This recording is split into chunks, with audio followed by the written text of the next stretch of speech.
वो कौन करेगा? वो हमारे शिक्षकों का उत्तरदायित्व है। कैसी कैसी घटनाएं बनती है, ये एक आध घटना नहीं है। दिल्ली में एक घटना बनी, सूरज नाम का लड़का, 2018 की यह घटना है। उस समय पबजी नाम की एक वीडियो गेम बहुत फेमस हुई थी।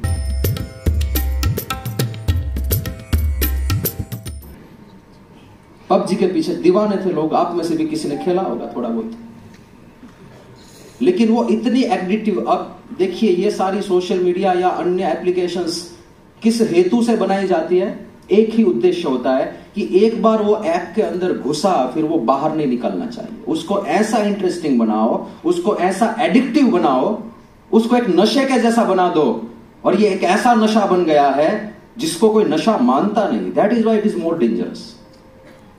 तंबाकू के पैकेट के ऊपर तो लिखा होता है कि ये नशा है और this will kill you. Cigarette के पैकेट के ऊपर लिखा होता है कि स्मोकिंग किल्स, लेकिन मोबाइल फोन के एक भी ऐप के ऊपर लिखा नहीं होता कि दिस कैन ऑल्सो किल।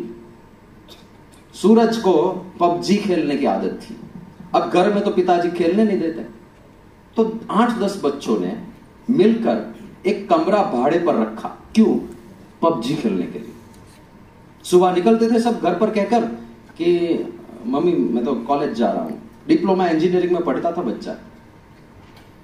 इस बहाने, स्कूल के बहाने, कॉलेज के बहाने सारे बच्चे वहां पर एकत्र होकर पूरे दिन पबजी खेला करते थे। अब एग्जाम्स आए, एग्जाम में तो कहीं पबजा नहीं पूछने वाले, वहां पर तो रियल क्वेश्चंस आएंगे। बच्चा हुआ फेल। सूरज के पिताजी कॉलेज गए लड़ने के लिए कि मेरा बच्चा फेल नहीं हो सकता। ये देखो इसका 12वीं का परिणाम। इतना होनहार बच्चा है, वो अचानक से फेल कैसे हो जाए? स्कूल वालों ने रजिस्टर दिखाया, अटेंडेंस लिस्ट देखिए, आपके बच्चे का स्कूल के प्रांगण में पदार्पण ही नहीं हुआ, कैसे पास होगा भाई? पिता ने देखा कि कुछ गड़बड़ तो है, तपास की, जांच की, तो पता चला है कि कमरा रखा हुआ है और पबजी खेली जा रही है। पिता घर पर गए और प्रतीक्षा कर रहे थे कि आज सूरज आए, बस आज सूरज अस्त होने वाला है। शाम को बेटा आया घर और पिताजी ने इतना डांटा, इतने कड़क शब्दों में डांटा। अब देखिए, गीता में एक सिद्धांत कहा है भगवान श्री कृष्ण ने, कामात् क्रोधो विजायते क्रोधात् भवति सम्मोहः, और अंत में विनाश होता है। किसी चीज में आप जब अत्यंत आसक्त हो जाते हैं, उस आसक्ति के बीच में जो भी आए उसको उड़ा देते हैं आप। वो आपको पसंद नहीं, वो आपको गुस्सा दिलाता है। इस बच्चे की आसक्ति थी पबजी में, बीच में आए हैं पिताजी। पिताजी ने कहा यू आर ग्राउंडेड, अब तुझे घर से बाहर नहीं निकलना है और पबजी को तो छूना भी नहीं है। और सूरज से यह सहन नहीं हुआ। रास्ते में पिताजी आए, पिताजी आपको भी जीने का अधिकार नहीं है। उस बच्चे ने तय किया रात को मार दूंगा आज पिताजी को, यदि मुझे पबजी ना खेलने दे तो बाप किस काम का। वो छुरी लेकर आया, कहीं से चाकू लेकर आया और रात को 1:30-2 बजे उठकर सीधा पिताजी के बेडरूम में छाती पर चढ़ के छाती में प्रहार करने लगा चाकू के। 8 प्रहार। पिताजी जाग गए, चिल्लाने लगे। चिल्लाहट सुन के माताजी जाग गई। सूरज ने देखा कि माताजी भी जाग गई है, तो सीधा गया माताजी के ऊपर, उसको भी चप्पू से मारने लगा। और आधी रात को यह घटना बनी। बाजू के कमरे में उसकी छोटी बहन जो 9वीं कक्षा में पढ़ती थी वो सो रही थी। वो उठकर आई कि भैया ये क्या कर रहे हो? और उस समय देखा कि मेरी बहन ने भी देख लिया ये तो, अब ये पुलिस को बता दी कि तो मुझे जेल में जाना पड़ेगा। दौड़ा, छोटी बहन को भी मार दिया। और छोटी बहन को जब मार रहा था, अभी माताजी के अंदर प्राण थे, वो घसीटती हुई, अपने आप को घसीटती हुई गई बच्ची को बचाने के लिए। सूरज ने देखा अभी भी माताजी जीवित है, वहां पर जाकर फिर से चप्पू मारा। टोटल 33 चाकू के घा करके पूरी फैमिली को फिनिश कर दिया। और अब देखिए विकृति किस हद तक जाती होगी। ये पूरा परिवार को मारने के बाद अभी वो ठंडे कलेजे से सोच रहा है कि इस अपराध से मैं बचूं कैसे।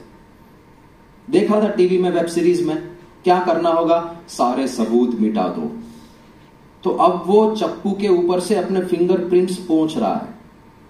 फिर उसने सोचा कि वो मरे हुए पड़े हैं तो इल्जाम तो मेरे ऊपर ही आएगा ना।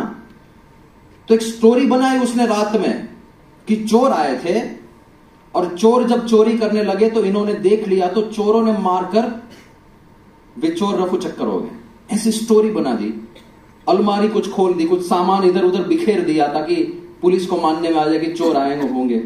सुबह आई पुलिस, जांच पड़ताल की, पूछा सूरज से, सूरज ने तो रोते रोते सारी स्टोरी बताई। पुलिस ने पहले मान भी ली, लेकिन इस स्टोरी को सपोर्ट करे ऐसा एक भी सबूत नहीं मिल रहा। एक सीसीटीवी कैमरा था, वो सोसाइटी इस प्रकार की थी, कुछ सोसाइटी होती है चारों ओर से क्लोज होती है, गलियां भी एक तरफ से बंद होती है, एक ही तरफ खुली होती है। कॉर्नर पर जो घर था वहां पर सीसीटीवी कैमरा था। पुलिस ने पूरी रात का फुटेज चेक किया, कोई आया ही नहीं रात को। 1:30-2 के आसपास तो कोई नहीं आया। तो चोर तो आए नहीं भाई, जो भी हुआ है घर में ही हुआ है। और फिर जब सूरज को मारा, पुलिस ने कड़क होकर सब कुछ उगल दिया कि मैंने ही किया है। क्यों? पबजी के लिए। एक गेम कितनी खतरनाक हो सकती है। आपने ब्लू व्हेल के बारे में सुना होगा। केवल टास्क देते थे वे लोग, एक के बाद एक टास्क देते थे। यदि तुम में हिम्मत है तो यह करके दिखाओ, यदि तुम में हिम्मत है तो यह करके दिखाओ। और अंतिम टास्क क्या होता है? यदि हिम्मत है तो 14 मंजिल की इमारत के ऊपर से कूद के दिखाओ। सैकड़ों बच्चे कूद कर मर गए। ये षड्यंत्र चल रहे आजकल। तो किसी को तो जागरूक करना होगा ना बच्चे को। बच्चा नहीं जानता, वो तो बेचारा है, वो तो दुनिया में नया है, उसे पता नहीं कि कितनी घिनौनी बनती जा रही है दुनिया दिन ब दिन। तो कोई तो चाहिए जो ऐसा मार्गदर्शन दे जो पुस्तकों में नहीं है। लेकिन एक मैच्योर इंसान आप है, वे लोग, आप ही को तो करना होगा। एक ऐसी आपकी रिस्पॉन्सिबिलिटी है, आपके पास एक ऐसा चांस है कि आप अपना काम करते हुए भी उपकार का काम कर सको। वैसे आपकी रिस्पॉन्सिबिलिटी लिस्ट में आता नहीं है ये, लेकिन you are the best person to do this. इसलिए ये प्रोजेक्ट लेकर हम आए। और ऐसी एक घटना नहीं है, बहुत सारी। अमेरिका खंड में गुयाना नाम का देश